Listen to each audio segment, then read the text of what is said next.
لله على توالي نعمه وإفضاله الغافر للذنوب كم غفر ذنوبنا، والساتر للعيوب كم ستر عيوبنا، والقاضي للحاجات كم قضى حاجاتنا، الموفي بعهده وكم نقضنا عهودنا، القريب من عبده وكم بعدنا عن معبودنا. فسبحانه ما أعظم صفاته وما أحقرنا، ما أقربه وما أبعدنا، ما أعظمه وما أصغرنا. أحمده سبحانه وتعالى حمدا يليق بجميع محامده بكماله وجلاله وعظيمه، حمدا يملأ السماوات حمدا، ويملأ الأرضين حمدا، ويملأ ما بينهما حمدا، حتى يرضى الله تبارك وتعالى. فالحمد لله حمدا حتى يبلغ الحمد منتهاه ومبتغاه. وأصلي وأسلم على الحامد المحمود سيدنا محمد صلى الله عليه وعلى آله وسلم.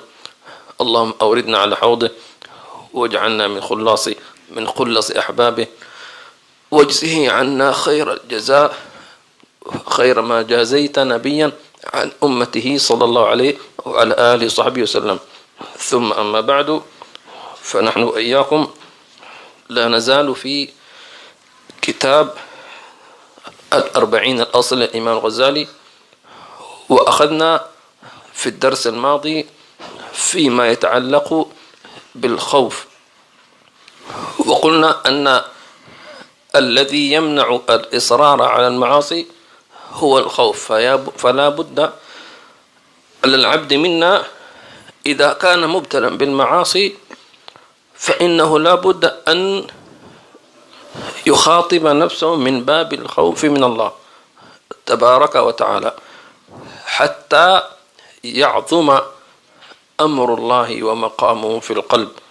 وأما من خاف مقام ربه وأما من خاف مقام ربه ونهى النفس عن الهوى فإن الجنة هي المأوى. مقام ربه مقام الربوبية، فينبغي أن تتعرف على ربك لتتعرف من هو ومن أنت، حتى تعلم أنك متجرئ على الله عز وجل.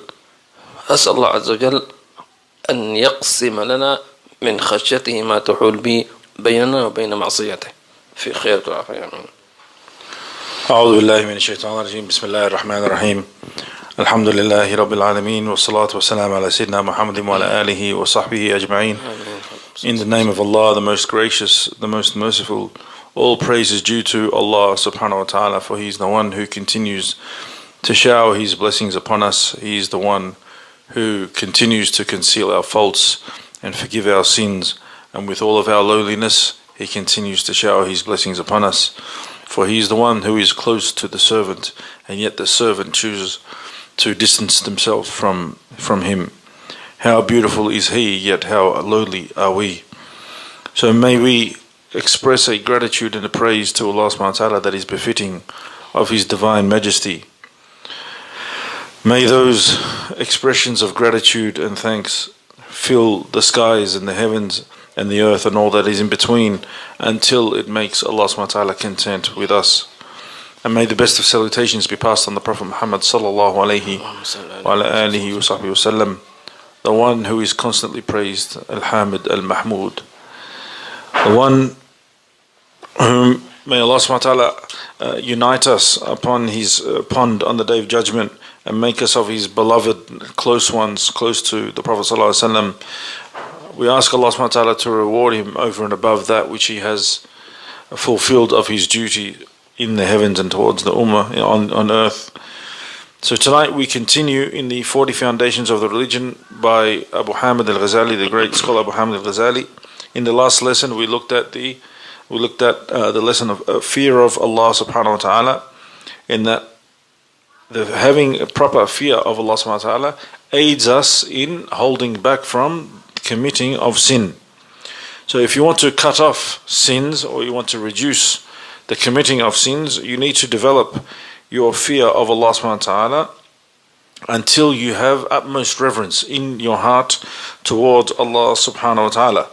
As Allah subhanahu wa ta'ala mentions in the Holy Quran, whoever fears the maqam, the station, the status of Allah subhanahu wa ta'ala, and holds his nafs back from its desires. What is the maqam of Allah subhanahu wa ta'ala? It is the maqam of lordship, that He is the Lord of all of the worlds.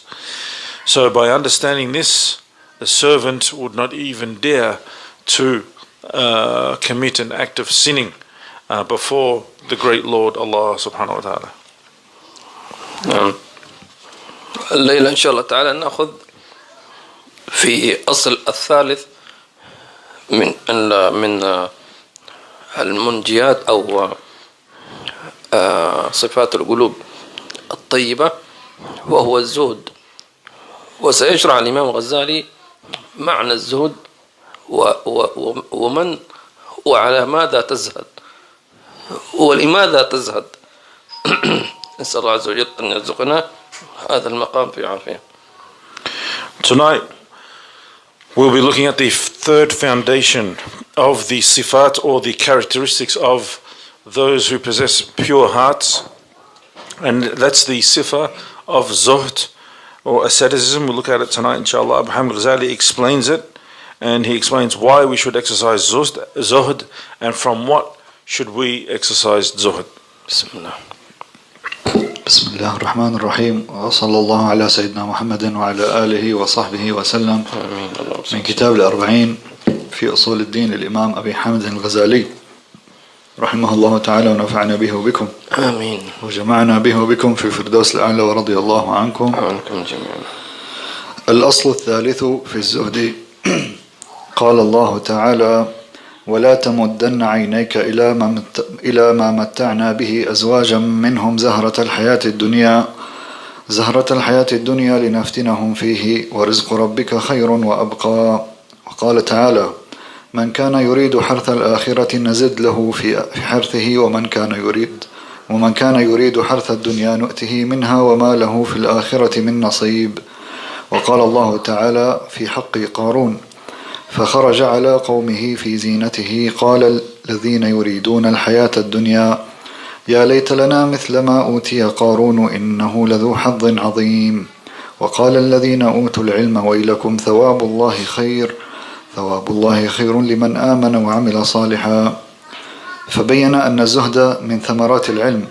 وقال صلى الله عليه وسلم: من أصبح وهمه الدنيا شتت الله عليه أمره وفرق عليه ضيعته وجعل فقره بين عينيه ولم يأته من الدنيا إلا ما كتب له. ومن أصبح وهمه الآخرة جمع الله له همه وحفظ عليه ضيعته وجعل غناه في قلبه وأتته الدنيا وهي راغمة. ولما سئل صلى الله عليه وسلم عن قوله تعالى: فمن يرد الله أن يهديه يشرح صدره للإسلام، وعن معنى الشرح قال: النور إذا دخل القلب انشرح الصدر وانفسح. قيل: وهل لذلك من علامة؟ قال صلى الله عليه وسلم: نعم، التجافي عن دار الغرور والإنابة إلى دار الخلود والاستعداد للموت قبل نزوله. نعم، الحمد لله. وقال الإمام الغزالي في الزهد، ذكر قول الله عز وجل: ولا تمدن عينيك إلى ما متعنا به أزواجا منهم زهرة الحياة الدنيا لنفتنهم فيه ورزق ربك خير وأبقى. ومد العين لفتنة الدنيا متعب للقلب، متعب للفكر، متعب للحياة، لأن الإنسان حينما يرى ما في أيدي الناس من الترف يرى نفسه أنه لا شيء، فلا يقنع بما عنده ويتمنى أن يكون أفضل من ذلك، فيكون همه في الحياة الدنيا الزيادة منها، بينما الدنيا إنما هي زاد لا أن تزداد بها. تتزود لآخرتك لا تتزود لها. ولذلك فالله عز وجل قال: من كان يريد حرث الدنيا حرث الآخرة نزد له في حرثه.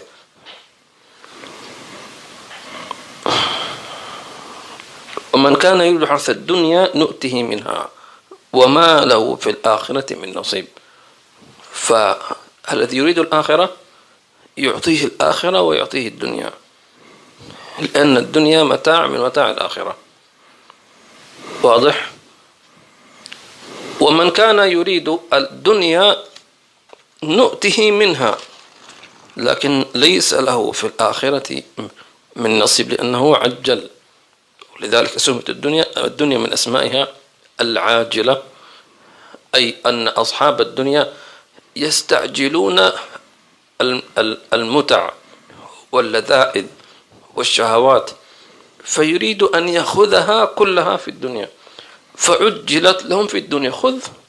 ولذلك قال النبي صلى الله عليه وسلم: الدنيا سجن المؤمن وجنة الكافر. نسأل الله عز وجل أن يجعل الدنيا في أيدينا لا في قلوبنا. نعم.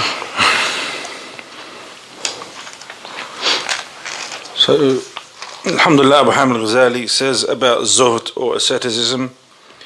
He mentions an ayah in the Holy Quran where Allah subhanahu wa ta'ala says, do not extend your eyes towards those whom we have given of the dunya, lest it become a fitna for you. It becomes a test for you when you gaze upon.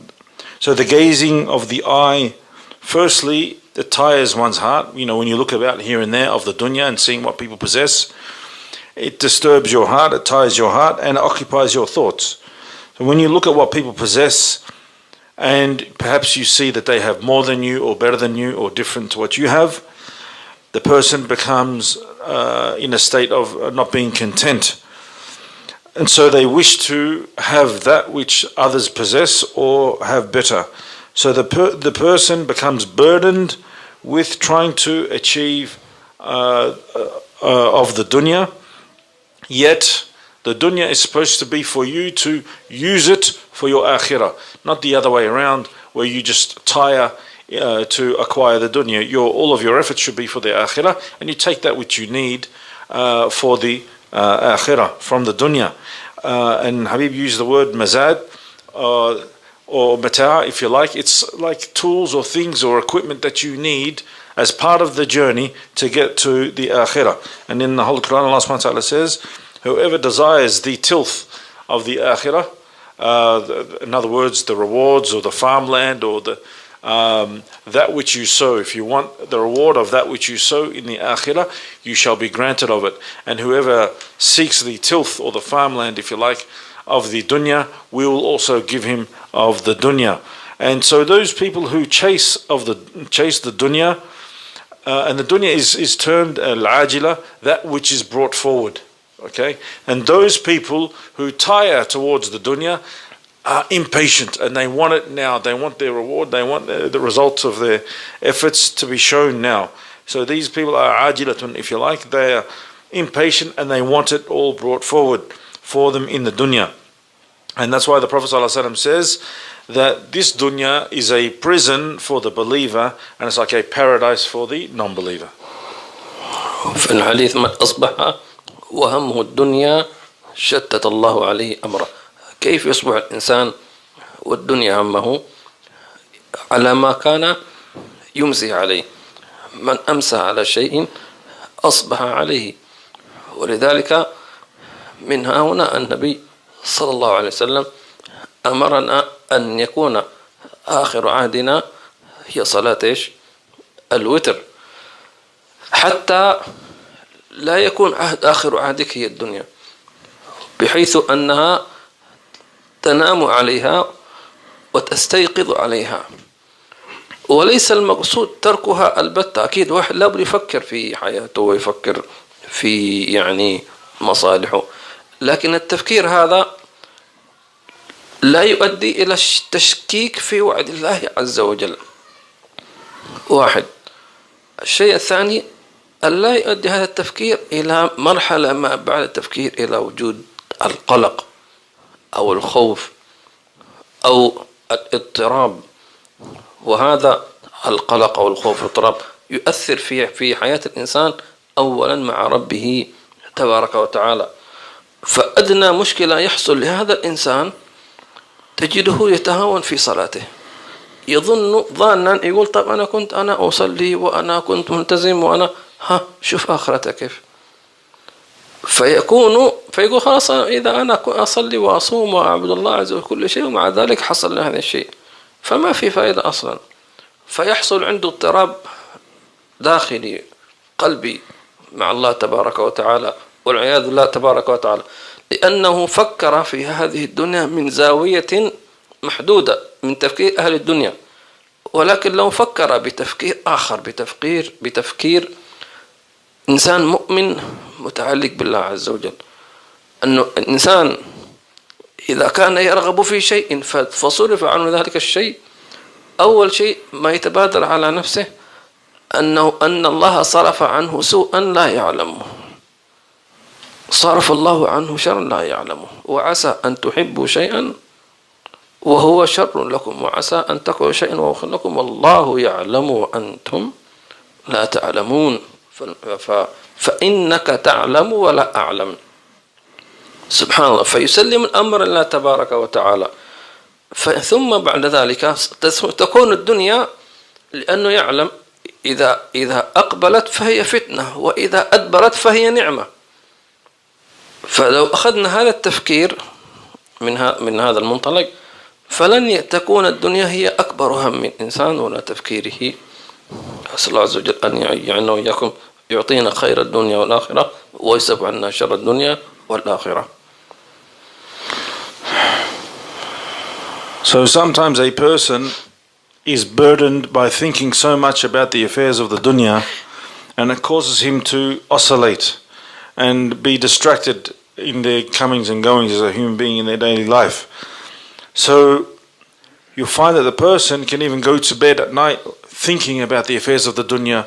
And so if he goes to bed at night thinking of dunyawi issues and all the burdens that he's carrying and all the challenges that he's facing, perhaps he might wake up in the morning, the first thing that comes to his mind is the dunya, because that's what he went to sleep upon. And that's why it is recommended, and this is the way of our Prophet ﷺ, that before one goes to sleep, that the last action that they should do is Salatul Witr. So it's an action tied to the Akhirah. It's an action which has nothing to do with the dunya, so that he frees his mind from the thoughts of the dunya. And so that it doesn't cause the person to have doubts in Allah subhanahu wa ta'ala or to go to sleep in a state of fear or anxiety. Instead, they go to sleep in a state of tranquility, because the last action they performed was an action of the akhirah. So you find the person sometimes even oscillates in their salat.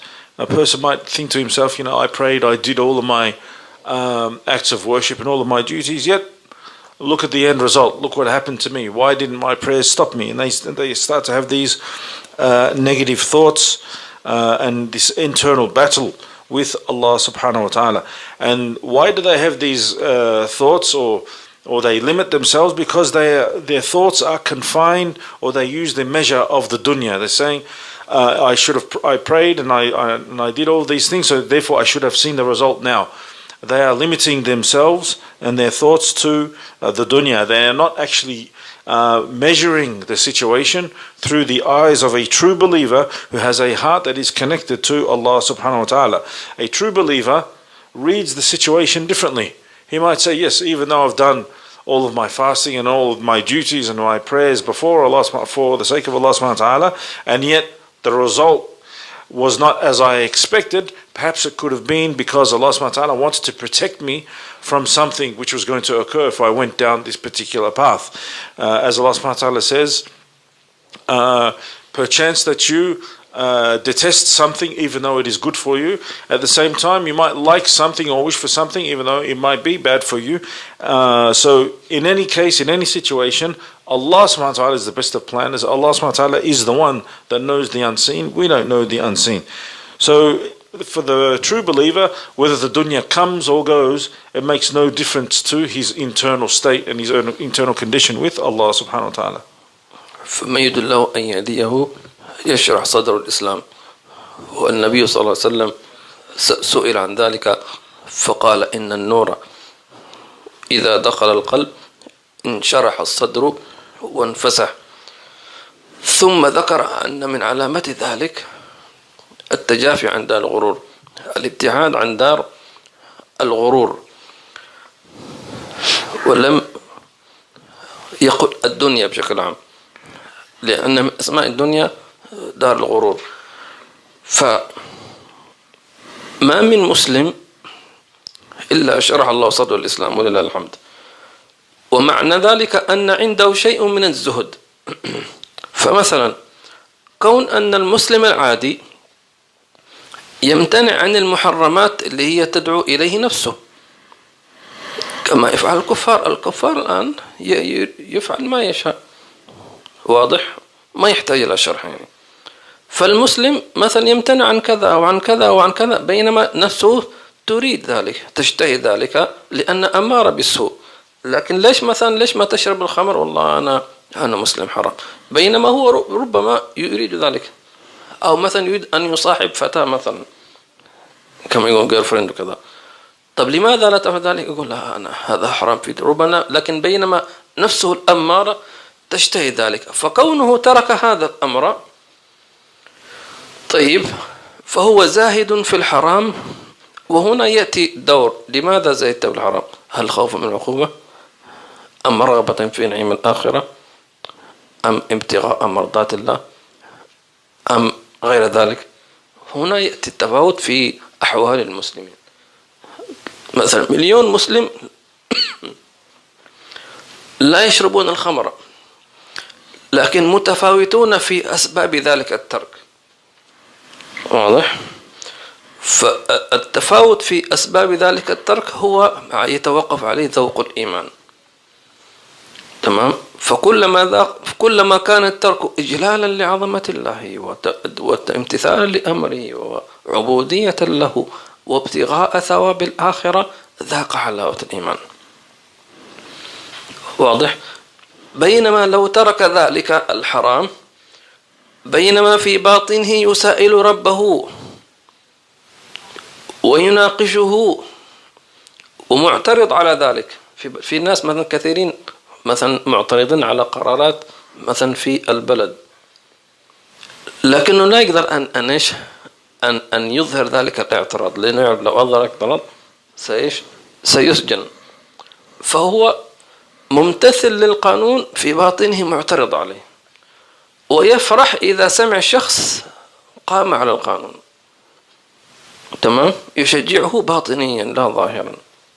وكذلك بعض المسلمين اليوم يترك الحرام لكن معترض في باطن ليش حرام، ويفرح من إذا رأى غيره يرتكب هذا الحرام. هذا يسمونه إيش؟ هذا منافق، واضح؟ فكذلك المسلم اليوم على هذا الحال. فمن كان فيه هذه الصفة فليطهر نفسه، لأن هذا لن يجديك شيئا. فالقلب، فالنور إذا دخل القلب انشرح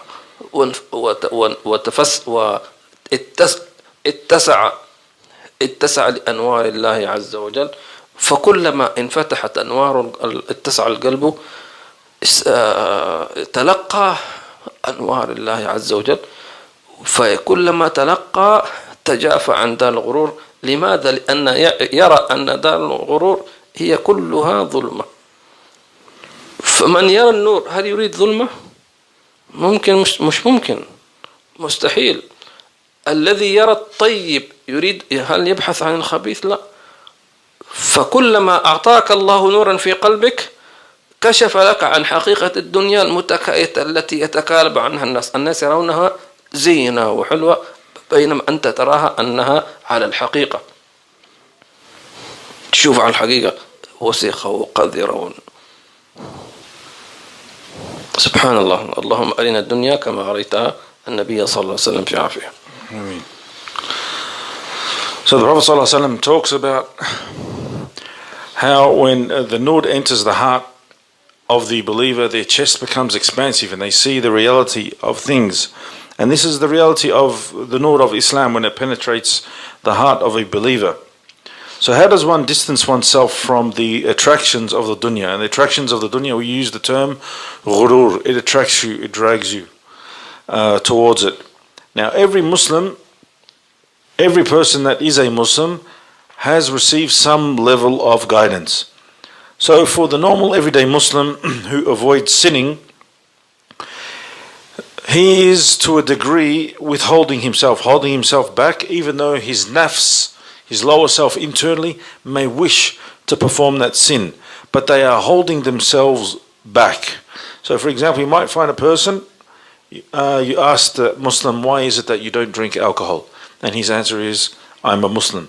Why is it that you don't have girlfriends, or you don't court girls or boys before marriageable age, if you like? And he responds, I'm a Muslim. Now, you have something internally called the nafs al-ammara, that nafs which is the commanding nafs. It tells you, do this, do that, I want this, I want that. So the fact that that person avoids its desires, his desires or her desires, because of the fact that they are a Muslim, then they are exercising zuhd to some degree. Zuhd, which is abstinence, abstaining from something of the dunya to a particular degree. Why does that person avoid that which has been made forbidden? Well, this is where the people differ, or the believers differ. You might find a person who avoids that which has been forbidden because of fear of punishment or fear of being exposed on the Day of Judgment. Or you might find a person who does it purely for the sake of pleasing Allah subhanahu wa ta'ala. So everybody's at different degrees as to why they are avoiding the sins. You have a person who doesn't drink, yet again we go back to the point, it comes back to levels of iman. Everybody avoids sinning according to their iman, and they have different reasons internally as to why they avoid the sin. You might have a person who avoids committing harams or that which is forbidden purely because of his reverence and love of Allah subhanahu wa ta'ala, and he has no problem fulfilling the commands of Allah subhanahu wa ta'ala. It's from Allah subhanahu wa ta'ala, no problem. He has no issues with it. Why? It's because it's from Allah subhanahu wa ta'ala. A person in this spiritual state experiences the sweetness of iman. Okay. Then you might have a person who avoids haram or avoids committing sin, yet internally he's not entirely convinced. Okay, he knows he has to avoid it, but internally he wishes he could do it, and he avoids it even though he's not completely convinced. That's like a person who is living in a country and he's obeying the laws of the land, yet he's not 100% convinced. But if he were to open his mouth, perhaps he'd get imprisoned or fined or whatever it might be. Yet when he sees somebody else committing something against the law, he's happy, because it's like that person represents him internally. He saw somebody go against the law or break the law, and that person is celebrating internally.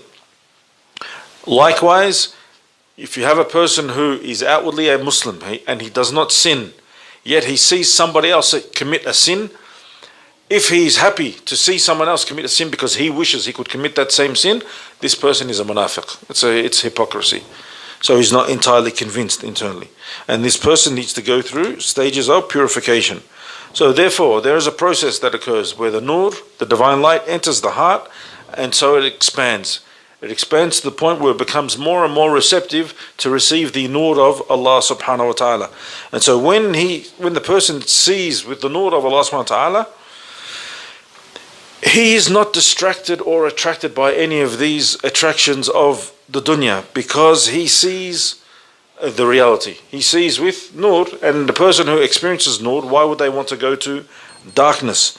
So whoever sees a light, why would they want to go to the darkness? And if they experience that which is good, that which is tayyib, why would they want to go and experience something which is filthy and unhealthy for them, unhealthy physically and spiritually? So you have people who are so disconnected and do not have that nur in their hearts, they see the affairs of the dunya as beautiful and attractive. Why aren't you participating, or why aren't you doing the same as us? Because you as a believer are seeing with the light of Allah subhanahu wa ta'ala, and you see the reality of things. You see that actually what the people are attracted to is actually not good for them, and it's actually filth. وكذلك الفتيات والنساء اللواتي يتمنين نزع الحجاب مثلا، ومثلا بعض النساء قلنا لماذا هذا الحجاب هو تقييد للحرية أو لمحاسن المرأة، نقول لها أن النظرة إلى المجتمع الدنيوي، نظرة المجتمع الدنيوي ينظر بنظرة شهوانية بهيمية بحتة. ولو علمت المرأة المسلمة إذا نزعت حجابها كم من الشياطين الذين ينظرون إليها. فالشيطان هو الذي يحب نزع الحجاب. وانظروا إلى قصة سيدنا آدم وأمنا حواء، ايش قال الله عز وجل؟ ليبدي لهما ما وري عنهما من سوآتهما.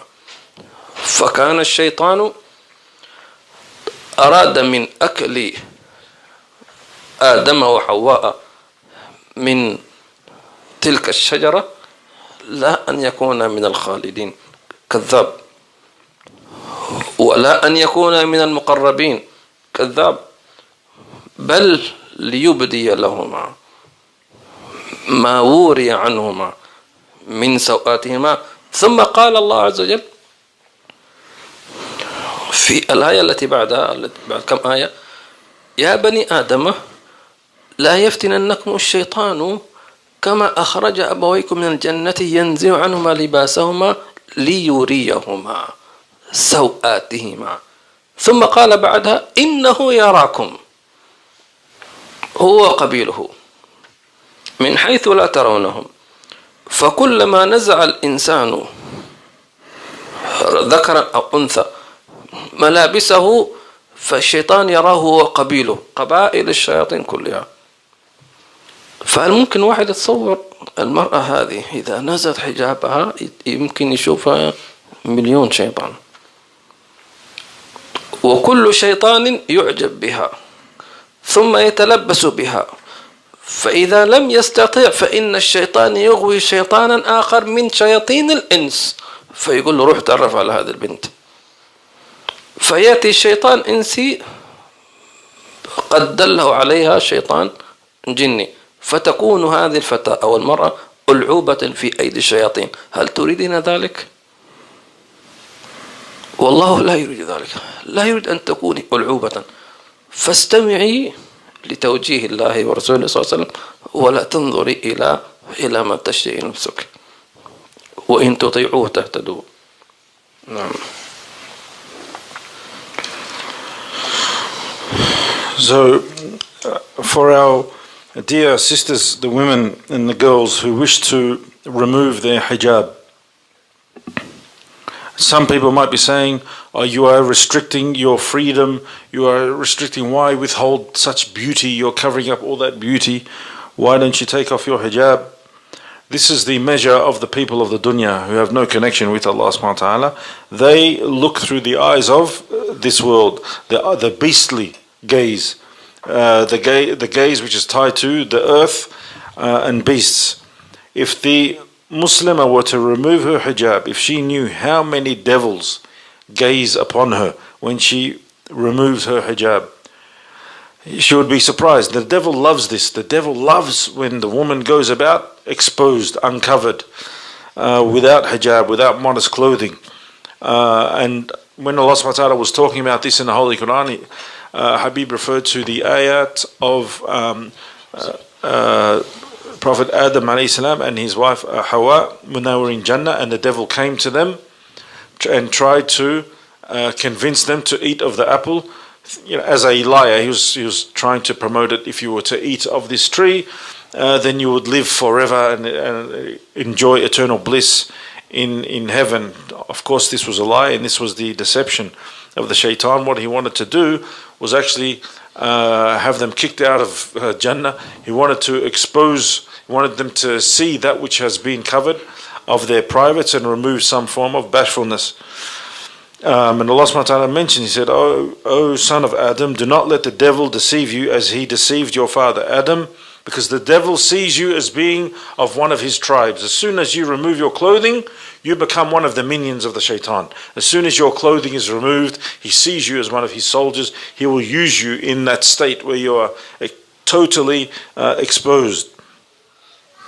And what the devil does is, when he convinces you finally to remove your clothing and to remove your bashfulness, he sends his other minions. And the devil has devils of the jinns and devils of the human beings, and he'll say, go, court that girl or be with that girl. Obviously, there are devils in human form and in jinn form. So the boy that goes to the girl and says, oh, you're so beautiful with that hijab and this type of thing, know that this is one of the devils sent by the master devil, the big boss himself. And this is if you want to avoid the temptations of the shaitan and not be a toy in the hand of all of the little devils and the big devil himself, you need to follow the commands of Allah subhanahu wa ta'ala. وقد يسأل البعض يقول طيب نحن محتاجون في بعض الأحوال أن ننزع ملابسنا. نقول نعم، نزع الملابس في حالة الضرورة. علمنا النبي صلى الله عليه وسلم بعض الأذكار التي نقولها، فمنها بسم الله الذي لا إله إلا هو، كما قال ستر ما بين أعين الجن وعورات بني آدم، أن يقول بسم الله الذي لا إله إلا هو، فيضرب الله بهذا التسمية أو هذا الذكر أعين الجن فيكون عميانا لا يرون ذلك. سبحان الله، مثل ما حصل للنبي صلى الله عليه وسلم حينما خرج من بيت سيدنا علي يوم الهجرة وقال شاهت الوجوه ورمى حصباء على أعينهم فلم ينظروا النبي صلى الله عليه وعلى آله وصحبه وسلم. وكذلك حينما يدخل إلى بيت الخلاء فيقول بسم الله اللهم إني أعوذ بك من الخبث والخبائث ومن الرجس النجس الخبيث المخبث. شوف هذه صفات الشيطان.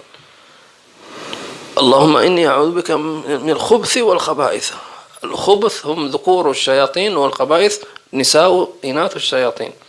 ومن الرجس النجس الخبيث المخبث الشيطان الرجيم. لأن الشيطان حينما طرده الله من الجنة تمام وقال اهبطوا منها جميعا، فقال يا ربي اجعل لي بيتا. طيب أنت جعلت الأرض لآدم بني آدم، أنا وين أكون؟ اجعل لي بيتا. قال بيتك اللي هو ايش؟ الحمام، اللي هو كل دورة مياه. فكل ما من بيت إلا فيه مكان لدورة المياه، لأن فيها كشف العورات وفيها حصول النجاسات. ونحن دائما نقول ما من مكان تكشف فيه عورة ويكون فيها نجاسات إلا وهي مرتع للشيطان. فالشيطان يحب هذا، يحب الوساخة، القذارة، النجاسة، الوسخ، ويحب كشف العورات. فما اجتمع العري مع القاذورات والأوساخ والنجاسات إلا وفيها ما هي مرتع للشياطين، كما ترتع الحشرات في أماكن الزبالة والقمامة أعزكم الله. فالإنسان لا يريد أن يكون ألعوبة في أيدي الشياطين. أنت فرحان بنفسك أو أنت فرحانة بنفسك حينما يظهر إنسان جسده أو شيء من محاسنه فرحان، ملابس فيها إظهار الفتنة، بينما أنت توقع نفسك في ألعوبة الشياطين والعياذ بالله تبارك وتعالى. فلذلك حينما نعرف أسرار الأذكار لا يمكن أن يفرط فيها إنسان. فحينما تدخل الخلاء لا تنسى، خلي دائما في بالك، ما تقول لي 20 سنة أدخل الحمام ما حصل شيء. قول ما حصل شيء لأن الله سبحانه وتعالى حافظ يحفظك، لكن قد هذا الحفظ لأنك نسيت. ممكن واحد ينسى أحيانا تنفلت منه شيء، لكن أن تتجاهل لا، يرفع عنك الحفظ.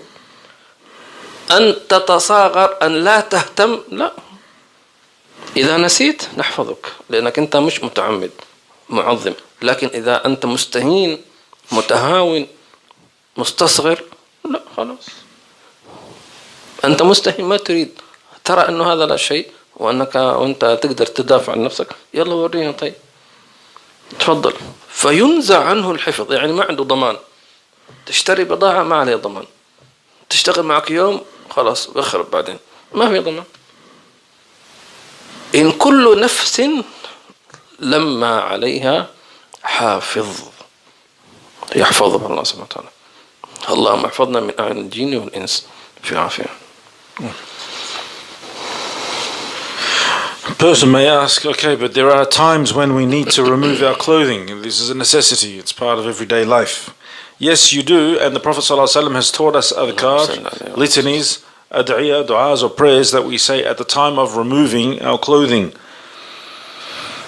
One of those, very simple, is Bismillah alladhi la ilaha illahu. If you were to recite this, Allah subhanahu wa ta'ala makes the jinns blind. So they will not be able to see you. At the time of when you remove your clothes, you say Bismillah alladhi la ilaha illahu. So this should become a practice when you are taking your clothes off or stepping into the shower, whatever it might be. It's like what happened to the Prophet ﷺ when he left the house of Ali, when he had to sneak out, and the kuffar, the mushriks, they were after him. So when he left the house, what did he say? Shahatul wujuh. So it's like there was a barrier thrown over their faces, and they could not see the Prophet ﷺ. And likewise, when you are to enter into the toilet or the water closet, whatever you want to call it, you seek refuge in Allah subhanahu wa ta'ala. You say, in the name of Allah, I seek refuge in you from the male and the female jinns. Okay, and they are the worst of the male and female jinns who occupy the toilets. Just going back in the history, when Allah subhanahu wa ta'ala removed Adam alayhi salam and Hawa and Iblis, they were all removed from Jannah for disobeying and eating of the tree. They were all taken out of Jannah and put on earth. And so the devil addressed Allah subhanahu wa ta'ala, said, oh Allah, you granted them, an abode on the earth, the human beings. What about me? Give me a home, a place to live. And so Allah subhanahu wa ta'ala addressed him and said, yep, your home, and all of the homes for all of your all of the shayateen is the toilets, the places where people relieve themselves. So in those toilets, what happens? Normally, two things happen. It's common amongst all human beings. No one can avoid. Number one, person needs to derobe or expose themselves or take off portion of their clothes so their awrah is exposed, which is what the shaitan loves so much. And second thing is that there is filth. Obviously, a human being needs to remove the filth from their body. Another thing which the devils, the shayateen, the jinns, they love so much. So any place which contains exposing of awrat and that there is filth, najasat going on, know that this is like a hotel for the jinns, for the devils. It's a place of an abode for them to live and they take rest. It's like insects going towards garbage, so to speak. So for the person who is so proud and the person likes their body so much and they take off their clothes and stare at themselves and this type of thing, just be very careful that you don't throw yourself into the hands of the devils, right? Because they, the more you're exposing yourself, the more you are entertaining them, and they will use you. But in times of necessity, when you need to remove your clothes, then you need to recite those prayers, those adhkars. And whoever understands the secrets of these adhkar, of these prayers, will never leave it, will never forget to recite these at any point, whether they're going to the toilet or whether they are removing their clothing. A person might say, for 20 years I've been going to the toilet without saying any of these prayers, any of these du'as, nothing happened. Why is that? Why didn't anything happen when I haven't been saying these du'as? It's not because you're special or anything, but it's because Allah subhanahu wa ta'ala has protected you. This is a gift from Allah subhanahu wa ta'ala that He's fulfilling His duty, but it's on the condition that you are forgetful.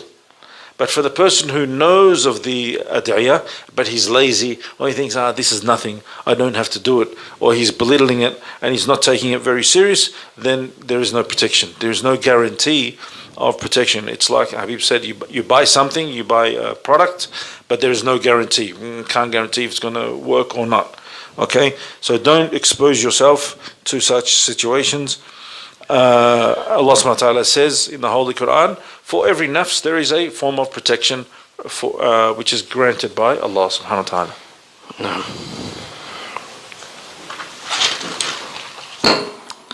وقال صلى الله عليه وسلم استحيوا من الله حق الحياء قالوا إنا نستحيي فقال تبنون ما لا تسكنون وتجمعون ما لا تأكلون وقال من زهد في الدنيا أدخل الله تعالى الحكمة قلبه وأنطق بها لسانه وعرفه داء الدنيا ودواءها وأخرجه منها سالما إلى دار السلام وقال لا يستكمل العبد حقيقة الإيمان حتى يكون ألا يعرف أحب إليه من أن يعرف وحتى تكون قلة الشيء أحب إليه من كثرته وقال إذا أراد الله بعبد خيرا زهده في الدنيا ورغبه في الآخرة وبصره بعيوب نفسه وقال صلى الله عليه وسلم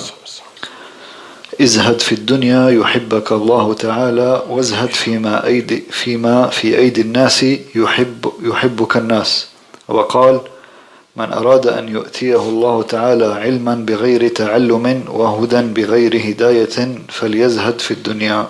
نعم.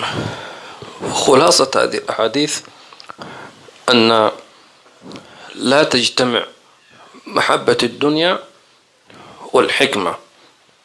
الحكمة هي نقول رجاحة العقل. انظر إلى أهل الدنيا لا تجد عنده حكمة، عنده تهور، عنده يعني هو يسميها مغامرة، هو يسميها يعني الدخول في معترك الحياة. هذه لا تكون عنده حكمة لأنه يغتر بشيء من الدنيا ويظن أنها ستفتح له. ثم بينما تجد الزاهدين في الدنيا أو الذين يأخذون من الدنيا ما يحتاجون إليه، تمام، ويترك ما لا يحتاج إليه، هذا يعطيه الله حكمة، لأنه كون ترك ما لا يحتاج إليه هذا هو الحكمة. شيء أنا ما أحتاج إليه شو فائدته منه؟ صح ولا لا؟ الحين أكثر الناس داخلين في الديون لأنهم يأخذون أشياء لا يحتاجون إليها الآن، ممكن يحتاج إليها بعد سنة سنتين. طيب إذا جاءت سنة بعدين يجي رزقه، يعني يقول لك سيأتي يوم وسيأتي معه رزقه. فحينما أنت تضبط مصاريفك لما تحتاج إليه هذه حكمة. وأما من يشتري أي شيء فقط لأنه والله هذا شيء أعجبني، طيب أنت ما تحتاج، صح ما أحتاجه ولكن أعجبني، هذا إنسان عنده نقص في العقل، لأنه بعدين يقول يا ليت إنهم أشتري، لأنه اشتهته نفسه، ثم عندما اشتراه استخدم يوم يومين خلاص النفس أنفت منه، جيب غيره جيب غيره، أنا شاري ب1000 درهم خلاص طفشت منه، سئمت. هي الدنيا هكذا، ملل، ما في شيء يدوم، لابد تغيير. فالتغيير هذا يحتاج إلى مصاريف، إلى مال دائما متداول عندك. فسيدنا عمر قال ذلك: أو كلما اشتهيت اشتريت. وهنا يحسن تربية الأبناء، أنه كيف نربيهم على هذا الخلق، على مش البخل، على الضبط، كيف تدير مالك. فإذا قال لك: يا أبي أريد هذا الشيء، قل: حاضر، على عين وراسي، أنا سأشتري لك. لكن ليش؟ خليه يفكر. هو ما عنده الذكر، والله فقط اشتهته نفسه، عجبه. فحينما تسأله هذا الشيء ولم تجد جوابا، لم يعطيك جوابا مقنعا، تمام، علمه كذا كذا، بحيث أنت تشتري له هذا الشيء، ولكن تعلم أن هذا الشيء لأجل هذا. نتعلم أن نعلم أبنائنا هذا التدبير، هذا الإنفاق. ومن هنا تأتي الحكمة ويأتي العلم وتتفتح أذهان الزاهدين في علم. ولذلك الله عز وجل يبارك لهم، لأن من ترك ما لا يحتاج إليه فإن الله عز وجل يعوضه فيما احتاجه ويضع فيه البركة. ونحن ماذا نريد؟ نريد البركة. ما فائدة مال بلا بركة؟ ما فائدة صحة جسد بلا بركة؟ ما فائدة أولاد بلا بركة؟ صح ولا لا؟ فاللهم بارك لنا في جميع ما أعطيتنا. آمين اللهم آمين. So the summary of all this is that you cannot combine the love of dunya and wisdom. They can't come together. If you look at the people of the dunya, they normally go about, when we say a person of the people of the dunya, they are those that are just engrossed and focusing only on this dunya, this life whatsoever, and not thinking of the akhirah whatsoever. So they go about their lives with little wisdom, no hikmah, fast-paced, and although you may say that they live a fast-paced life, they see it as being adventurous.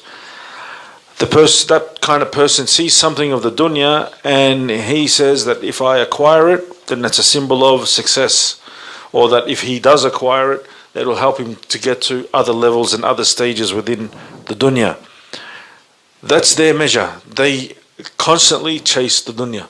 Whereas the zahid, the ascetic, or the one who abstains from the dunya, he takes only that which he needs of the dunya and he leaves that which he doesn't need. This process, this thought process of taking that what you need and leaving that which you don't need, is called wisdom.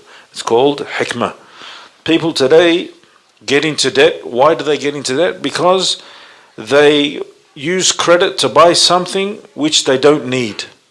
Or perhaps they don't need it now, or they need it they say, I might need it in the future, but they'll buy it now on credit, so they get into debt. If a person were to budget their expenditure, what's coming in and what's going out, and adjusting their budget according to their needs, this is exercising of hikmah, of wisdom. You'll have a person who buys something that perhaps he doesn't need. He doesn't need something, but he liked it. You ask him, why did you buy it? He says, I liked it. It looked nice in the shop. It was shiny. So I bought it. And he doesn't need it. So what do you say of such a person?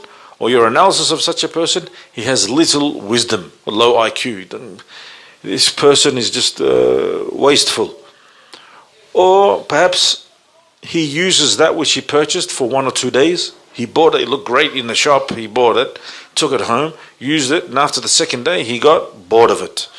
And so he says, I'm sick of this now, it's not as good as what I thought it would be, I'm going to go buy the next model or something else.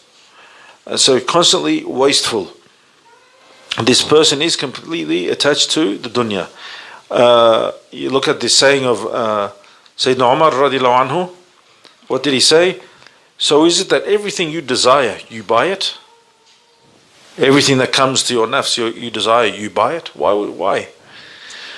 And this is how we need to train our children.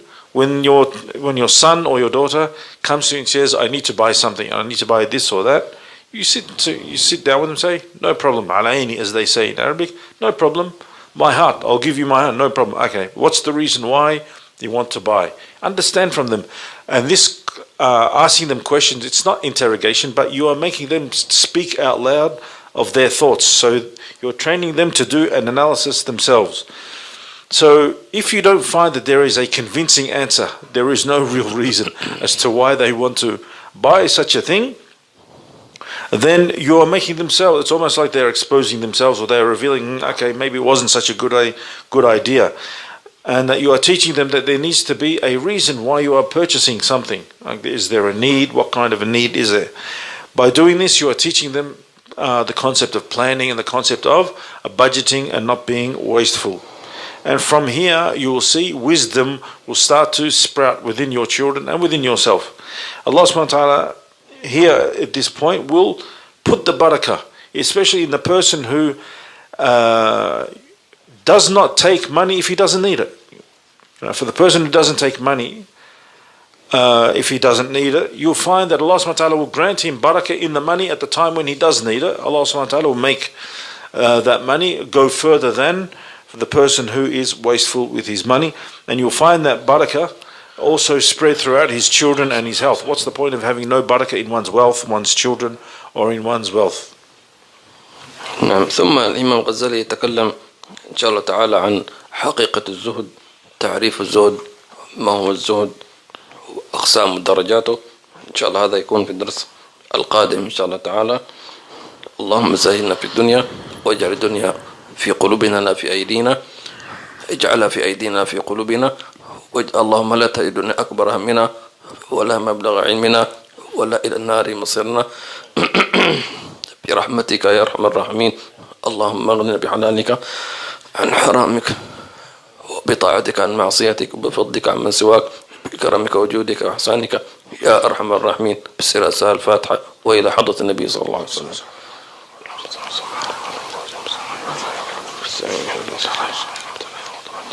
In the next section, Abu Hamid al-Ghazali continues to go on talking about abstinence or asceticism from the dunya, talking about its haqiqah, the reality of zuhud, its tarif, the definition of it, its aqsam, the different categories of it, and its darajat, the different levels of it. And we'll talk about that next week, inshallah. حياكم السؤال. جزاكم الله. طبعا لما نقرأ كتاب الإمام الغزالي في الزهد حنطلع لا أنا زاهدين ولا شمينا راحة الزهد، ولكن إن شاء الله تعالى ربنا يعني يعلمنا حتى ولو شيء بسيط.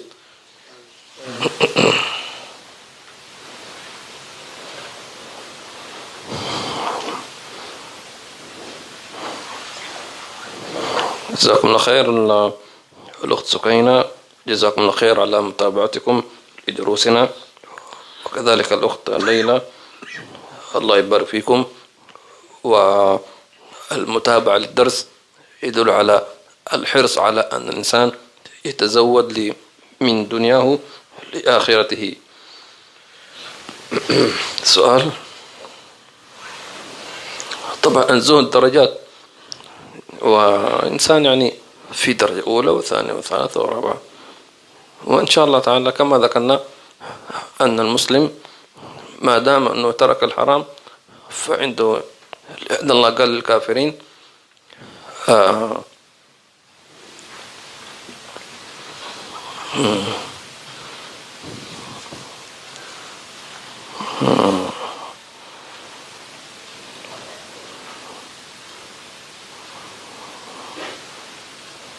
في سورة المصحف الله الله الله بسم الله.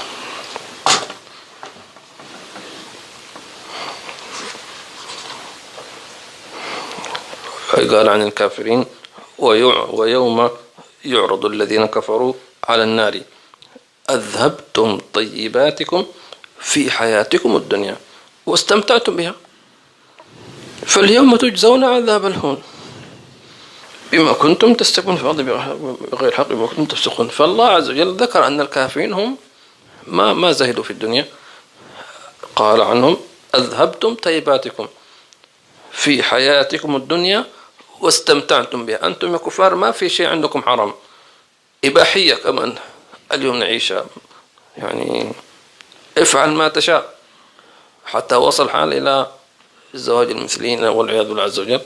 خلاص استمتع. فالمؤمن الحمد لله عنده شيء من الحرام، عنده شيء كذا، فإن شاء الله يدخلنا في معنى الزهد في عافية الحمد لله رب العالمين.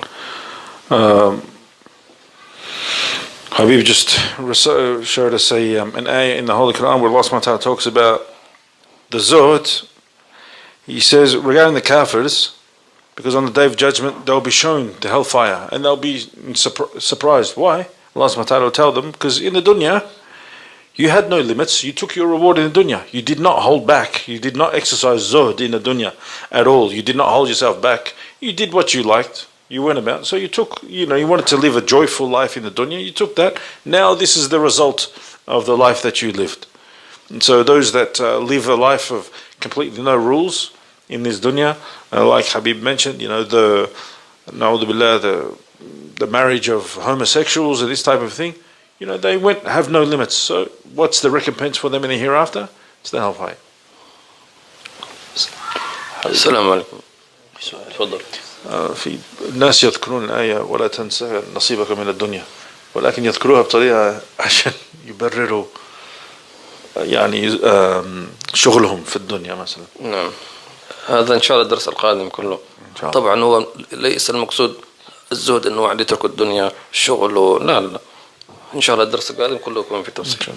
لكن إجابة على سؤال ولا تنسى نصيب الدنيا، قالوا نصيبك من الدنيا الذي يدخل معك إلى قبرك. الله. السلام عليكم ورحمة الله.